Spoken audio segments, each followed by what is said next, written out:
Hello students, आज की class में हम नॉन होमोजेनियस लीनियर इक्वेशंस का जो सिस्टम है उसकी consistency and number of solutions के बारे में सीखने जा रहे हैं। ठीक है, सबसे पहले हम देखेंगे कि दो वेरिएबल की दो इक्वेशंस, जैसे कि आपने देखिए a1x plus b1y equal to c1, a2x plus b2y equal to c2।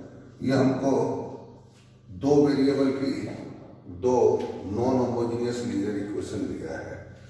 अब ये जो सिस्टम है, इक्वेशंस का जो सिस्टम है, ये सिस्टम कंसिस्टेंट है या इनकंसिस्टेंट है, इसका नंबर ऑफ कॉमन सॉल्यूशन कितने होंगे, एक होगा या मैनी सॉल्यूशंस होंगे या एक भी सॉल्यूशन नहीं होगा, इस बारे में हम लोग पढ़ेंगे। पहले हम इसका ज्योमेट्रिकल मीनिंग देखते हैं क्या है यहाँ पर। अब जैसे आपने देख रहे हैं कि ये दो लाइन की इक्वेशन है। आपने इससे पहले की क्लास में पढ़ा हुआ है कि अगर ये दो लाइन एक दूसरे को एक पॉइंट पे इंटरसेक्ट करती है तो इसका मतलब ये होता है कि इन दोनों का केवल एक कॉमन सॉल्यूशन है और वो ये है। ओके, अगर दोनों लाइन कोइंसाइड करती है, एक के ऊपर एक आ जाए, तो फिर इन दोनों का जो कॉमन पॉइंट होगा, इस लाइन के ऊपर का प्रत्येक पॉइंट इन दोनों का कॉमन सॉल्यूशन होगा, यानी कि equation will have many solutions. कब ऐसा होता है? जब दोनों लाइन एक दूसरे के पे कोइंसाइड करती है। तो ऐसी सिचुएशन में हम क्या बोलते हैं? Equation will have many solution. Okay, और यहाँ पे क्या बोलते हैं हम लोग? Unique solution. और जब दो लाइन पैरेलल हो, कोइंसाइड ना करे, पैरेलल हो, तो ऐसी सिचुएशन में हम क्या बोलेंगे? इनका कोई भी कॉमन सॉल्यूशन नहीं है, यानी equation will have no solution.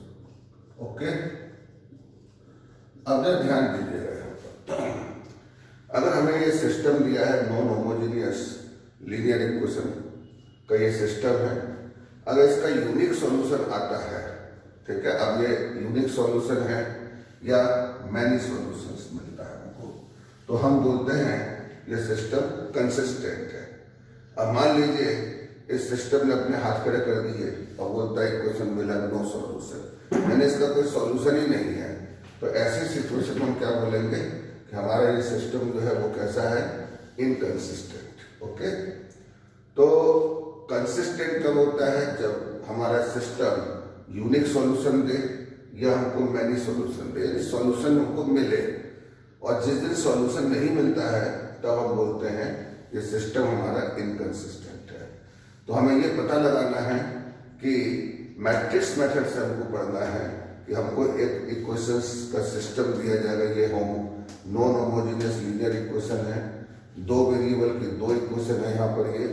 अब इस सिस्टम का नंबर ऑफ सॉल्यूशंस क्या होंगे? यूनिक होगा या मैनी सॉल्यूशन होगा? ठीक है, और इन दोनों ही सिचुएशन में हम क्या बोलेंगे? हमारा सिस्टम कंसिस्टेंट है। और अगर हम ये बोलते हैं कि नो सॉल्यूशन, अगर सिस्टम का कोई सॉल्यूशन नहीं आता है, कॉमन सॉल्यूशन नहीं मिल रहा आपको, तो हम क्या बोलेंगे? हमारा सिस्टम इनकंसिस्टेंट है। इस बात को मैट्रिक्स मेथड से हमें पता करना है। ठीक है, तो इसका मेथड क्या है पहले देखिए। तो पहले हम लोग दो वेरिएबल के लिए पढ़ने जा रहे हैं, इसके बाद हम तीन वेरिएबल की तीन इक्वेशंस को पढ़ेंगे। देखिए, हमें दो इक्वेशंस दिया जा रहा है, a1x plus b1y equal to c1, a2x plus b2y equal to c2।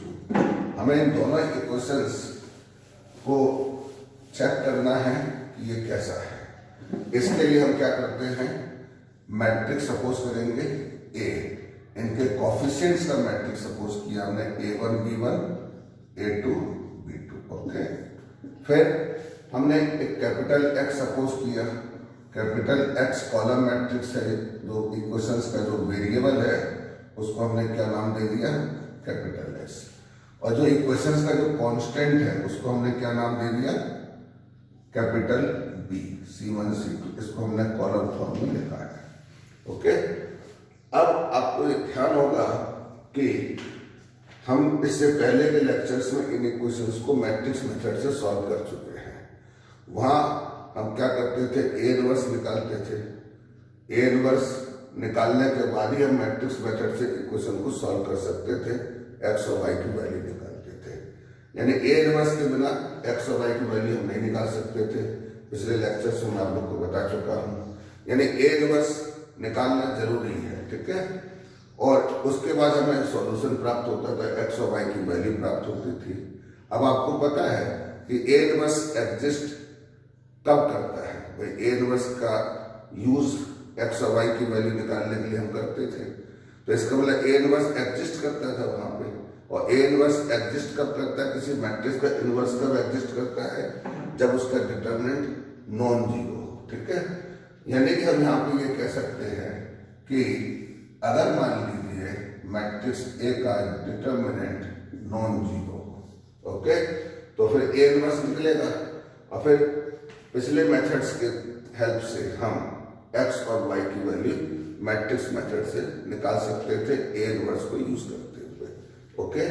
तो अगर डिटरमिनेंट ए नॉन जीरो है, देन हम बोलेंगे equation will have unique solution and अब ऐसी सिचुएशन में क्या बताया था मैंने, सिस्टम जो होगा वो कैसा होगा, system will be consistent, okay. System जो होगा वो कंसिस्टेंट होगा, यानी और यूनिक सॉल्यूशन मिलेगा। वो सॉल्यूशन हम कैसे निकालेंगे, पिछले लेक्चर्स में हम लोग इस बात को पढ़ चुके हैं, ठीक है। कि वो ए इनवर्स निकाल करके हम मैट्रिक्स इक्वेशन तैयार करते थे, A X equal to B, फिर ए इनवर्स का मल्टीप्लाई करते थे, X equal to A inverse B मिलता था, फिर दोनों साइड हम इक्वेट करते थे। आप सब लोग को अच्छे से पता है, ठीक है। अब सुनिए जरा, मान लीजिए कि हमें यहाँ पर डिटरमिनेंट जो है जीरो मिल जाता है एंड मैट्रिक्स का डिटरमिनेंट हमको क्या मिल गया, जीरो। तो इसका मतलब क्या है, ए इनवर्स एग्जिस्ट नहीं करेगा। और ए इनवर्स एग्जिस्ट नहीं करेगा तो हम उस पुराने मेथड से, मैट्रिक्स मेथड से जो इक्वेशन हम सॉल्व करते थे, उस मेथड से हम एक्स और वाई निकाल नहीं पाएंगे। यानी कुछ ना कुछ डिस्टर्बेंस क्रिएट हो रही है यहाँ पर। अब हमको यहाँ पर देखना है कि अगर डिटरमिनेंट ए जीरो हो जाता है तो फिर यहाँ पर दो बातें होंगी, ठीक है। दो बातें होंगी, या तो हमको यहाँ पे क्वेश्चंस का, सिस्टम का मैनी सॉल्यूशंस मिलेंगे, यानी कॉमन सॉल्यूशन बहुत सारे होंगे, इनफाइनाइटली, ठीक है। और या फिर कोई भी सॉल्यूशन नहीं मिलेगा, नो सॉल्यूशन, ओके। अब ये देखना है कि कब मैनी सॉल्यूशन मिलेगा और कब नो सॉल्यूशन मिलेगा। तो इसके लिए आपको एक काम करना होगा, मैट्रिक्स का एडजॉइंट निकालेंगे, उसका बी मैट्रिक्स से मल्टीप्लाई करेंगे। अगर adjoint of A into B equal to zero आ जाता है तो आप बोलेंगे equation will have many solution. और जब इक्वेशंस के मैनी सॉल्यूशंस है तो इस सिचुएशन में भी हम क्या बोलते थे, सिस्टम को कंसिस्टेंट, ओके। सिस्टम जो होता था वो कैसा होता था, कंसिस्टेंट। अब अगर मान लीजिए यहाँ पर adjoint of A into B अगर जीरो नहीं मिलता है हमको, नॉट इक्वल टू जीरो मिले, तो हम क्या बोलेंगे, equation will have no solution, okay, no solution. और इस सिचुएशन में सिस्टम जो होगा वो कैसा होगा, इनकंसिस्टेंट, ओके। सिस्टम कैसा होगा, इनकंसिस्टेंट। तो इस तरह से जब हमको दो वेरिएबल की दो इक्वेशन दी जाए और हमसे ये पूछा जाए कि ये नॉन होमोजेनियस लीनियर इक्वेशन का जो सिस्टम है ये कंसिस्टेंट है या इनकंसिस्टेंट है, ठीक है। तो इसके बारे में हम इस मेथड से पता करेंगे। कितने नंबर ऑफ कॉमन सॉल्यूशंस कितने होंगे, इस बात को पता हमको इस मेथड से पता चल जाएगा, ओके। अब मैं आपके सामने कुछ एग्जांपल्स लेने जा रहा हूं, उसको ध्यान से सुनिएगा। जैसे कि देखिए, पहला क्वेश्चन आपसे ये कहा जाए कि 2x + y = 3 x plus 4y equal to 2। Okay, ये दो इक्वेशन दिया है हमको, हमें चेक करना है कि ये सिस्टम कंसिस्टेंट है या इनकंसिस्टेंट है। अगर कंसिस्टेंट है तो यूनिक सॉल्यूशन है या फिर मैनी सॉल्यूशन है। ओके, तो देखिए क्या बोला था मैंने, सबसे पहले क्या करेंगे हम लोग, मैट्रिक्स सपोज करेंगे, मैट्रिक्स ए 2 1 1 4, ये हमने मैट्रिक्स सपोज किया। इसके बाद हम इसका डिटरमिनेंट फाइंड करेंगे। तो डिटरमिनेंट आप क्या देख रहे हैं, 4 2 8 माइनस 1 कितना आया 7, जो कि 0 नहीं आया। ठीक है, तो 0 नहीं आया तो इसका मतलब क्या बोलेंगे हम, equation will have unique solution, यानी इक्वेशन का केवल एक कॉमन सॉल्यूशन होगा। अब बात आती है उस सॉल्यूशन को हम निकालेंगे कैसे, तो ये हम लोग पिछले लेक्चर्स में इस इक्वेशन को मैट्रिक्स मेथड से सॉल्व करना ऑलरेडी सीख चुके हैं। ठीक है, तो उस मेथड से आप इस इक्वेशन को सॉल्व करिएगा और x और y की वैल्यू निकालिएगा। अब यूनिक सॉल्यूशन है तो सिस्टम के बारे में आप क्या डिक्लेयर करेंगे कि सिस्टम कंसिस्टेंट है। ठीक है, तो ये पहला एग्जांपल हो गया आपका। अब दूसरी बात देखते हैं हम लोग, जैसे हमें इक्वेशन दिया जाए कि 2x plus 3y equal to 4, एक इक्वेशन ये दिया है हमको।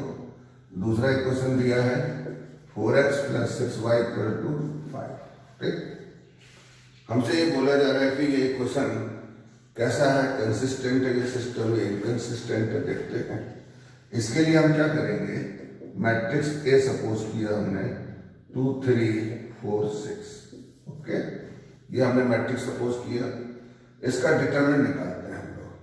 तो डिटरमिनेंट हमने निकाला, देखिए 12 माइनस 12, तो डिटरमिनेंट क्या आ गया 0। अब डिटरमिनेंट 0 आ गया तो यहाँ पर दो बातें हो सकती है, या तो मैनी सॉल्यूशन आएंगे या नो सॉल्यूशन होगा। इसके लिए मुझे क्या करना पड़ेगा, पहले एडजॉइंट निकालना पड़ेगा। ठीक है, तो आप पहले इस मैट्रिक्स का एडजॉइंट निकालेंगे। कैसे निकालेंगे ये भी हम पिछले लेक्चर्स में सीख चुके हैं, मैं यहाँ पे डायरेक्ट लिख रहा हूँ एडजॉइंट, आप इसको एडजॉइंट को निकालिएगा। ठीक है, तो देखिए मैट्रिक्स का एडजॉइंट हमको मिल जाएगा, मान ये मिल गया आपको एडजॉइंट 6 माइनस 3 माइनस 4 2। ओके, आप लोग निकाल लीजिएगा, पीछे में सिखा चुका हूँ आप लोग को एडजॉइंट। तो मैट्रिक्स का हमने एडजॉइंट निकाला। ठीक है, अब इसके बाद हम क्या करेंगे, एडजॉइंट ऑफ ए और बी मैट्रिक्स का मल्टीप्लाई करेंगे। ठीक है, तो जरा ध्यान दीजिएगा यहाँ पर, एडजॉइंट ऑफ ए, जैसे मैं यहाँ लिख रहा हूँ adjoint of A into B. Adjoint A कितना मिला था हमको, 6 minus 3 and minus 4 2। Matrix B कितना है हमारे पास 4 5। ये कॉन्स्टेंट्स को कॉलम मैट्रिक्स के रूप में लिखते हैं तो हमको क्या मिलता है, मैट्रिक्स बी मिलता है। तो इनका मल्टीप्लाई करेंगे, आप देखिए 6 4 जा 24 माइनस 5 3 जा 15 माइनस 5 3 जा 15। ओके, फिर यहाँ पर माइनस 16 प्लस 10। अब आप देखिएगा क्या स्थिति बन रही है, 24 माइनस 15 तो ये आपका आ जाएगा 9, इधर माइनस 6 आ गया। तो क्या देख रहे हैं आप, ये 0 हुआ क्या, नहीं हुआ, मतलब नॉट इक्वल टू 0 आ गया। तो इसका मतलब आप क्या बोलेंगे कि equation will have no solution. अब जब सॉल्यूशन ही नहीं आया तो सिस्टम कैसा होगा, इनकंसिस्टेंट। बस यही आपकी बात खत्म हो जाएगी। ठीक है, अब अगला एग्जांपल ले रहा हूं मैं। ठीक है, ध्यान से सुनिएगा आप लोग।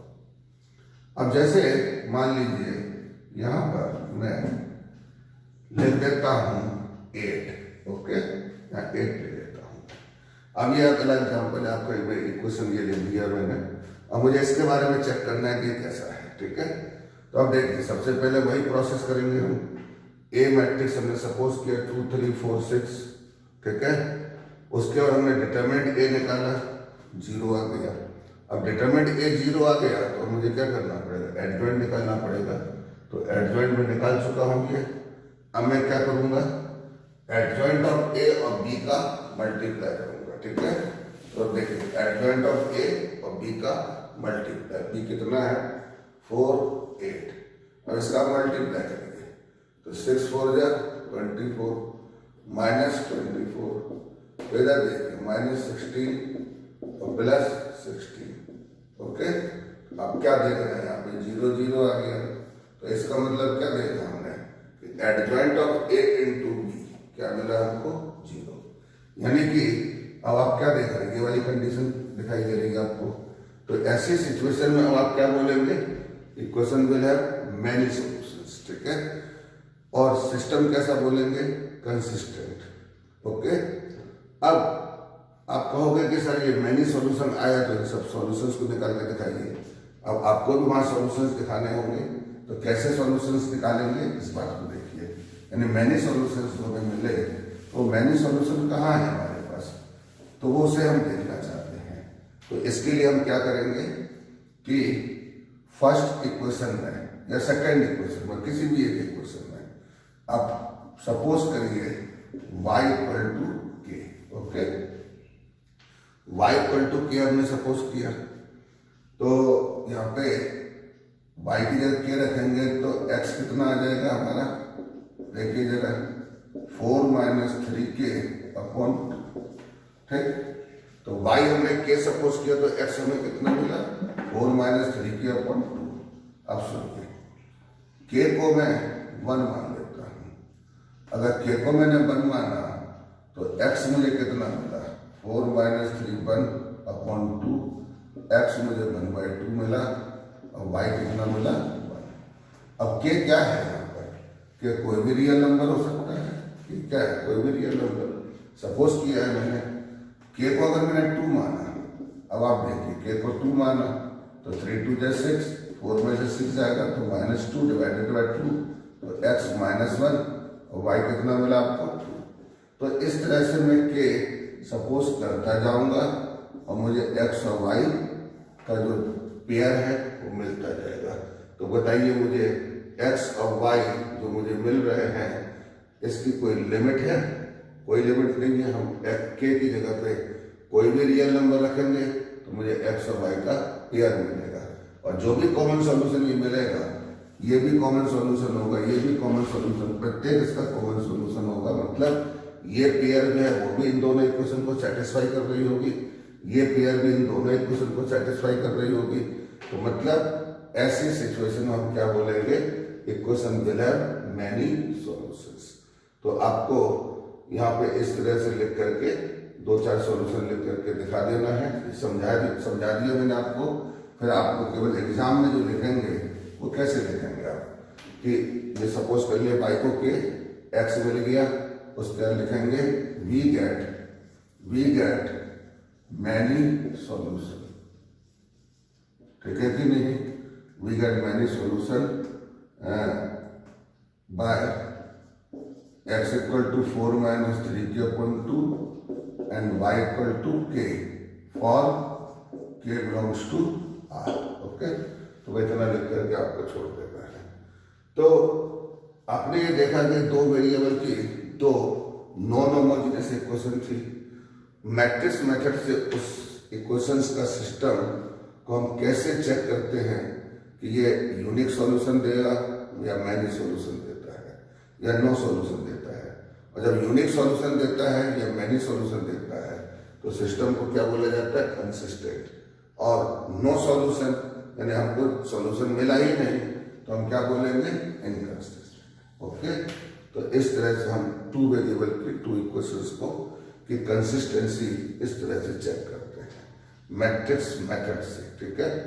अब हम लोग सीखने जा रहे हैं कि 3 वेरिएबल की 3 इक्वेशंस। अब देखिए आपको 3 वेरिएबल, अब किसे हम क्या कॉन्सेप्ट लिखेंगे, कंसिस्टेंसी और inconsistency of non homogeneous system of 3 linear equation of 3 variables, okay. अब इसके बारे में हम देखने जा रहे हैं। देखिए मान लीजिए तीन इक्वेशन है आपके पास, a1x plus b1y plus c1z equal to d1, a2x plus b2y plus c2z equal to d2, फिर a3x plus b3y plus c3z equal to d3।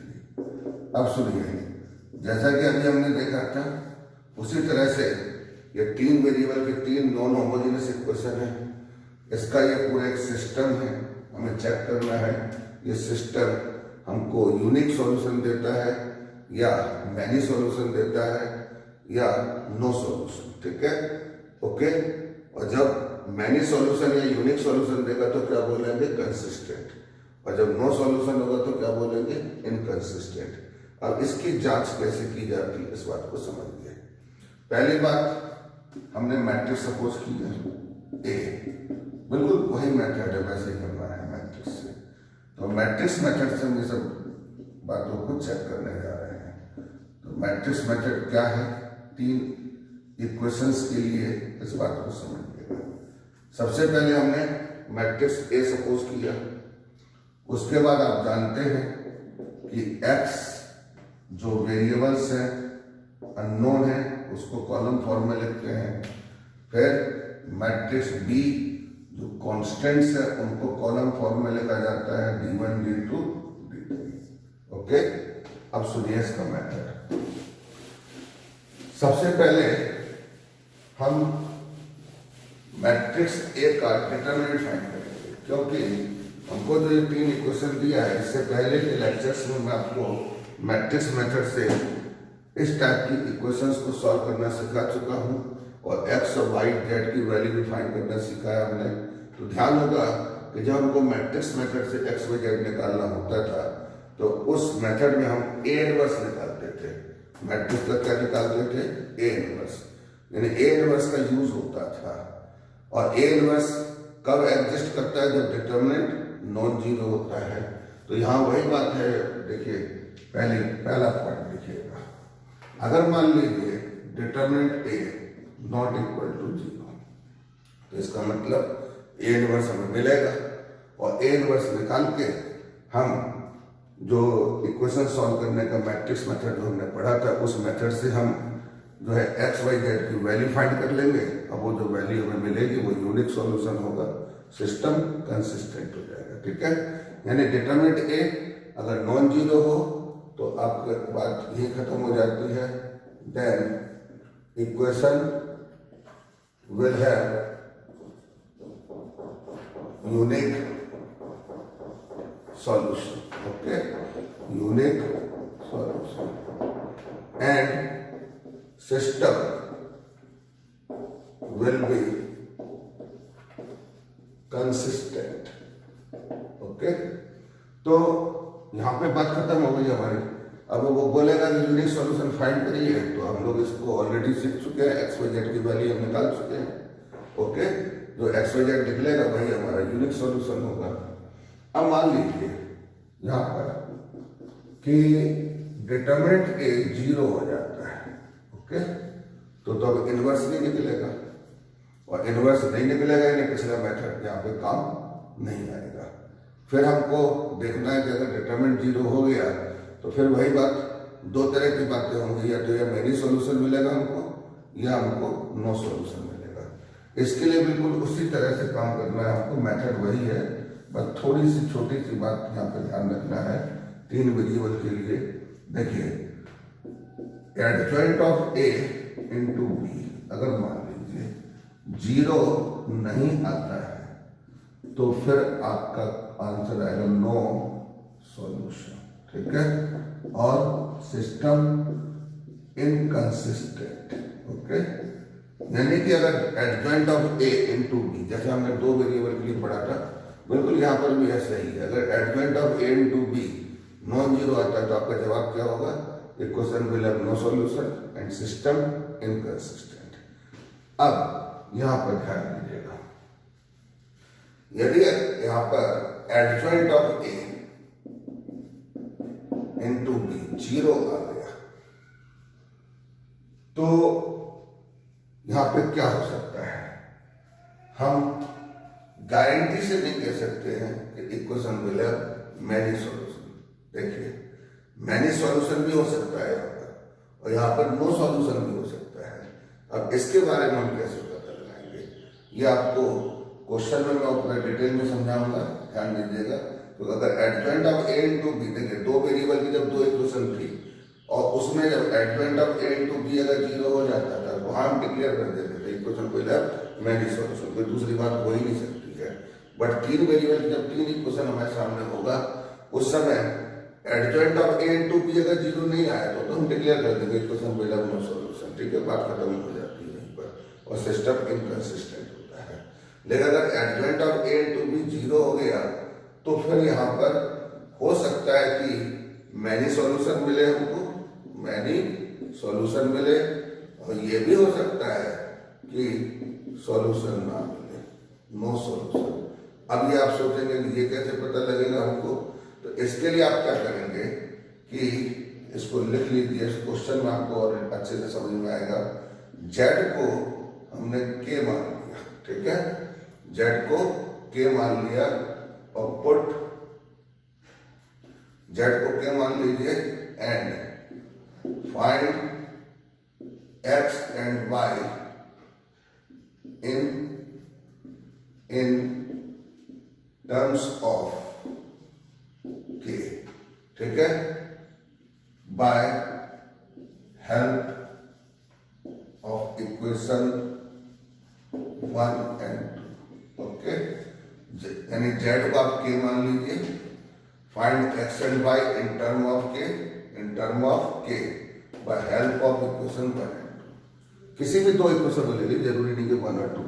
यानी जेड को आपने के मान लिया, इन तीन इक्वेशन में से किसी भी दो इक्वेशन में जेड की जगह के रखिए तो निश्चित है कि आपको एक्स और वाई के टर्म में दो इक्वेशन मिलेगी। उन दोनों इक्वेशन को सॉल्व करिए और एक्स और वाई की वैल्यू के टर्म में निकालिए। ठीक है, किसके टर्म में निकालना है आपको, के टर्म में। क्लियर। अब आप कहेंगे कि एक्स और वाई की वैल्यू हम के टर्म में कैसे निकालेंगे, तो वो भी आपको मैट्रिक्स मेथड यूज करना पड़ेगा, जनरल मेथड नहीं, क्योंकि ये मैट्रिक्स का चैप्टर है और यह मैट्रिक्स मेथड ही इंपॉर्टेंट है, तभी आपको मार्क्स मिलेगा। तो आप कैसे क्वेश्चन में पर करेंगे डिटेल में इसको, तो आप एक्स और वाई की वैल्यू निकालिएगा। ठीक है, अगर मान लीजिए अगर सपोज करिए कि एक्स और वाई जो हमने निकाला, एक्स एंड वाई, ठीक है कि नहीं, यानी if equation 3 is satisfied by x and y, यानी जो आपने एक्स और वाई जो के टर्म में निकाला था, अगर वो वैल्यू हमारी तीसरी इक्वेशन को सेटिस्फाई कर देती है तो फिर आप यहां पे क्या बोलेंगे, equation will have many solution. Okay, many. और जब अगर मान लीजिए थर्ड इक्वेशन हमारी एक्स और वाई को लेकर के सेटिस्फाई नहीं होती है तो हम क्या बोलेंगे, equation will have no solution. यानी कि adjoint of A into B अगर 0 आ जाता है, ओके, तो हम गारंटेड नहीं बोल सकते तीन वेरिएबल की जब तीन इक्वेशन के बना हो, कि हम ये नहीं बोल सकते मैनी सॉल्यूशन। हो सकता है मैनी सॉल्यूशन हो और ये भी हो सकता है नो सॉल्यूशन हो। इसके लिए हमें कंफर्म कब पता चलेगा, जब हम तीनों इक्वेशन में से दो इक्वेशन में जेड की जगह के रख देंगे और उसके बाद एक्स और वाई की वैल्यू फाइंड करेंगे। वो एक्स वाई अगर हमको तीसरी इक्वेशन को सेटिस्फाई करता है तो हम बोलेंगे कि इसके सॉल्यूशन मैनी सॉल्यूशंस हैं, और अगर सेटिस्फाई नहीं करता है तो आपका जवाब होगा नो सॉल्यूशन। ओके, तो ये मेथड समझ में आ गया आप सब लोग को। अब आपको क्वेश्चन से और जल्दी क्लियर होगा इसमें, ठीक है, और अच्छे से समझ में आएगा। मैं एक क्वेश्चन ले रहा हूं, उसको ध्यान से समझिएगा। देखिए यहां पर एक क्वेश्चन हम लोग लेते हैं कि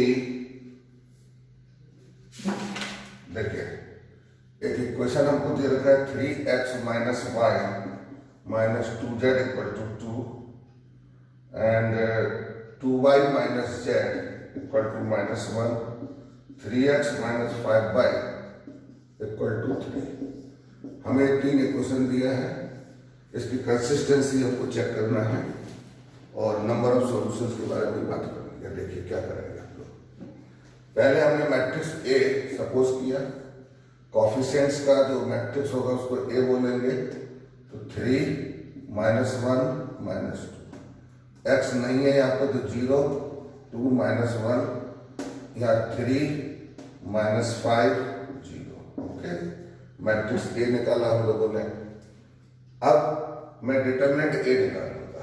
देखिएगा 3 इंटू 0 -5 -1 ये 0 हो गया आपका, +3 -2 ये इसको सॉल्व कर लिए 0 -6। ओके, तो -15 +3 और +12।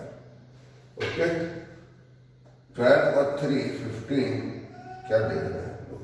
डिटरमिनेंट जो ए आया आपका वो कैसा हो गया 0। ओके, यानी डिटरमिनेंट ए 0 मिल गया आपको। चलिए, अगर यहाँ डिटरमिनेंट ए 0 नहीं आता, ओके, तो फिर अपनी बात वहीं खत्म हो जाती।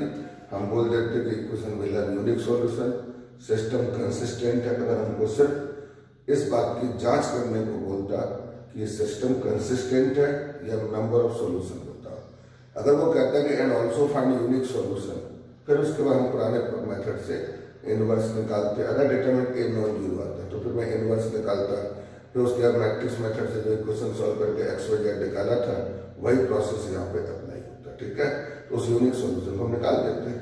लेकिन अगर डिटरमिनेंट ए 0 आ गया तो इसका मतलब यह है कि अब मुझे यहाँ पर कंडीशन चेक करनी होगी कि डिटरमिनेंट ए 0 आ गया तो अब क्या स्थिति है, नो सॉल्यूशन की स्थिति है या मैनी सॉल्यूशंस की स्थिति है। अगर देखते हैं हम लोग, तो इसके लिए आपको क्या करना होगा, मैट्रिक्स का एडजॉइंट निकालना होगा। ठीक है, अब एडजॉइंट निकालना मैं ऑलरेडी आप लोग को सिखा चुका हूँ कि मैट्रिक्स का एडजॉइंट कैसे निकालते हैं। तो मैं यहाँ पर इस मैट्रिक्स का एडजॉइंट जो है मैं डायरेक्ट लिखने जा रहा हूँ। ठीक है, मैट्रिक्स का जो एडजॉइंट है उसे हम डायरेक्ट लिख देते हैं। देखिए, adjoint of A equal to, ये आपको मिलेगा, देखिए एडजॉइंट ऑफ ए आपको मिल जाएगा। ये आप सॉल्व कर लीजिएगा, मैं पीछे लेक्चर्स में पिछले लेक्चर्स में आपको सिखा चुका हूँ एडजॉइंट कैसे निकलता है। जिन बच्चों को निकालना नहीं आता तो पिछले पुराने वीडियो देख लें। -3 6 3 -6 12 6। ओके, तो ये हमारा मैट्रिक्स ए का एडजॉइंट आपको मिल गया। अब आप क्या करेंगे, पहले adjoint of A into B, इसका मल्टीप्लाई करेंगे। ठीक है, तो ये आपका है -5 10 5 -6 12 6। तो बी क्या है आपका, कॉन्स्टेंट्स को कॉलम फॉर्म में लिखिए, 2 -1 3 करिए मल्टीप्लाई इसका। देखिए कितना आता है, -10 +15। ओके, अब देखिए -6 +9, फिर -12 18। अब देखिए यहाँ पर -20 +15 तो -5 हो गया आपका। ये आपका हो जाएगा -12 +9 -3 हो गया, और इधर आपका आ जाएगा 18 6 से में से 12 गया तो -6 आ गया आपका। यानी हम क्या देख रहे हैं कि adjoint of A into B क्या मिला आपको, नॉन जीरो। और नॉन जीरो मिलने का मतलब क्या है, इक्वेशन मिला नो सॉल्यूशन एंड सिस्टम कैसा हो गया, इनकंसिस्टेंट। ओके, तो सिस्टम के बारे में क्या बोलेंगे, इनकंसिस्टेंट, यानी आपकी बात यहाँ पर जाके खत्म हो जाती है। ओके, अब आप एक दूसरा एग्जांपल देखिएगा, उसको समझाता हूँ। अगला एग्जांपल देखिए आप, जैसे कि यहाँ पर मैं अगला क्वेश्चन ले रहा हूँ, उसको समझिए। आपको ये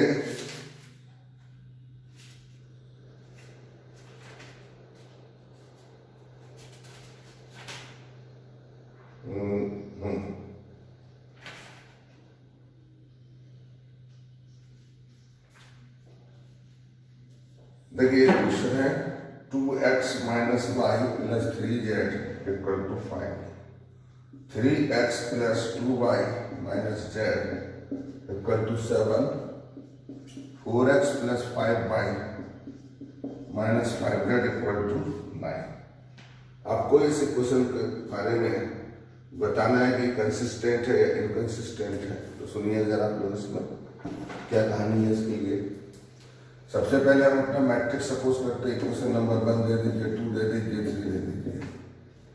हमने मैट्रिक्स ए सपोज किया 2 माइनस 1 3, 3 2 माइनस 1 4 5 माइनस 5।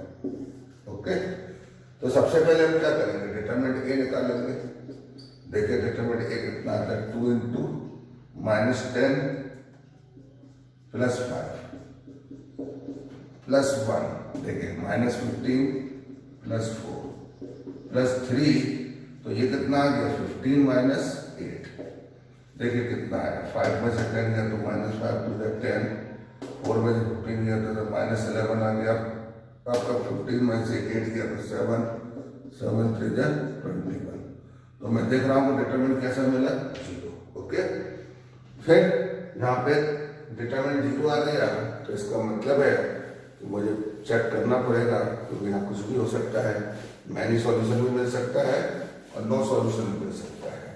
तो इसके लिए मुझे क्या करना पड़ेगा, एडजॉइंट ऑफ ए।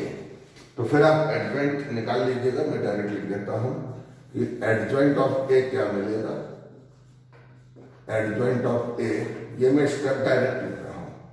जिन बच्चों को एडजॉइंट ऑफ ए निकालना नहीं आता है तो वो पुराने वीडियो को देखें और देखने से चेक करेंगे, ठीक है, कैसे निकाला जाता है। एडजॉइंट ऑफ ए देखिए आपको क्या मिलेगा, -5 10 -5 11 -22 11 7 -14 7। ये आपको एडजॉइंट ऑफ ए मिला। ओके, उसके बाद आप क्या करेंगे कि एडजॉइंट ऑफ ए हमने निकाला, ठीक है, फिर एडजॉइंट ऑफ ए और बी का आप मल्टीप्लाई करिए, -5 10 -5 11 -22 11 7 -14 7। बी क्या है आपका 5 7 9। देखिए इसका मल्टीप्लाई कितना आता है, -25 प्लस 70, और इधर कितना हो गया 9 5 45। ओके, फिर 55 माइनस 22 इंटू 7, तो आपका ये कितना आ जाएगा, माइनस का 154, फिर प्लस 99। ओके, इधर देखिए 35 आ गया माइनस, ठीक है, 14 इंटू 7 98 प्लस 63। ओके, अब आप एक बात देखिए, इसे सॉल्व करेंगे तो क्या मिला आपको, 0 0 0, यानी ये आपको 0 मिल गया, ठीक है। तो इसका मतलब क्या हुआ कि adjoint of A into B आपको क्या मिला, 0। तो मैं अभी इस बात को डिक्लेयर नहीं कर सकता हूँ कि क्वेश्चन मिला मैनी सॉल्यूशन या नो सॉल्यूशन। इसके लिए मैंने आपसे क्या कहा था कि आपको जेड की जगह पर के रखना है इनमें से किसी भी 2 इक्वेशन में, ठीक है।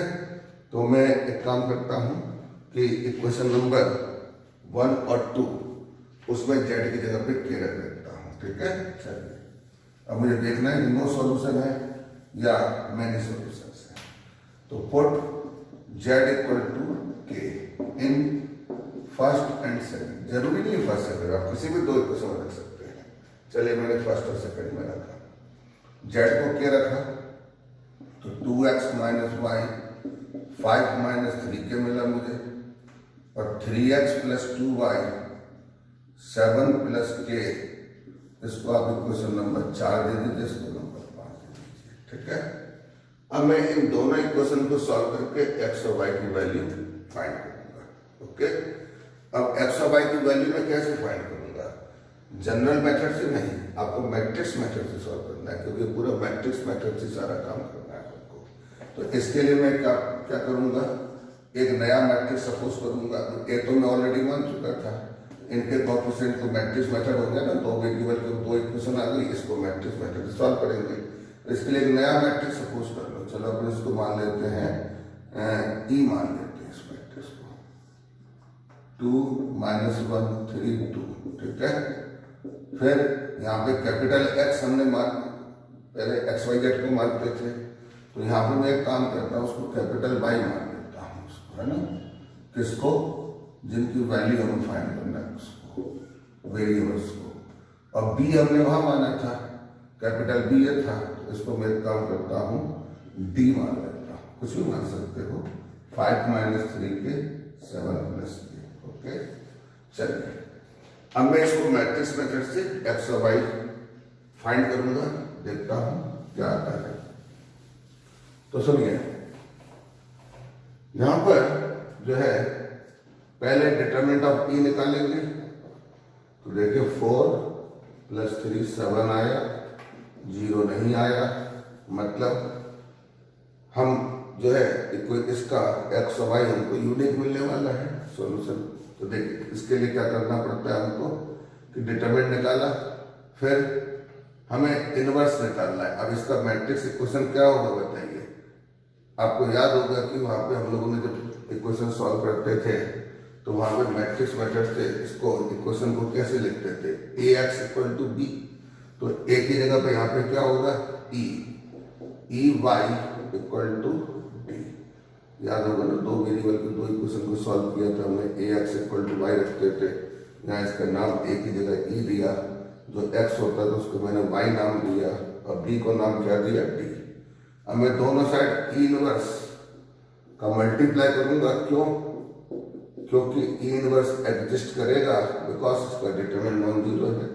तो ये इधर कैपिटल वाई आ गया आपका, ई इनवर्स डी। अब आपको ई इनवर्स निकालना पड़ेगा, ठीक है। अब ई इनवर्स कैसे निकालेंगे? देखिए ई इनवर्स का फॉर्मूला है 1 determinant of E. Determinant of E कितना है? 7। फिर एडजॉइंट ऑफ ई, तो ई का एडजॉइंट अब आप निकालोगे, ठीक है। तो एडजॉइंट जो निकल के आएगा वो आपका ये मिलेगा।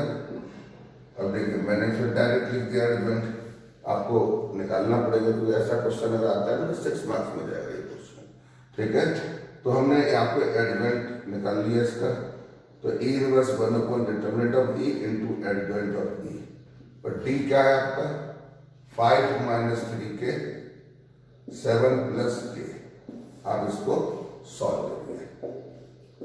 तो देखिए 2 × 5 - 3 के + 1 × 7 + के, ठीक है। अब दूसरे रो को स्टार्ट करते हैं, तो -3 × 5 - 3 के + 2 × 7 + के, ठीक है। चलिए, तो ये जो है y ई इनवर्स अपना ये आ गया था। उसके बाद हमने क्या किया था? y जो अपना था एक्स वाई, तो ई इनवर्स की वैल्यू ये रखी, डी ये रखा। तो ये आपका जो चल रहा था एक्स वाई = अब देखिए आगे हम देखते हैं एक्स वाई। देखिए कितना आता है, यहाँ पर -6 के और प्लस के, तो ये आपका आ जाएगा -5 के। कांस्टेंट देखिए 10 और 7 17 डिवाइडेड बाय 7, और फिर इधर कितना आ गया? 9 के 9 और इधर 2 11 के आ गया। फिर इधर -15 + 14, तो -1/7। तो फाइनली एक्स की वैल्यू क्या मिली आपको?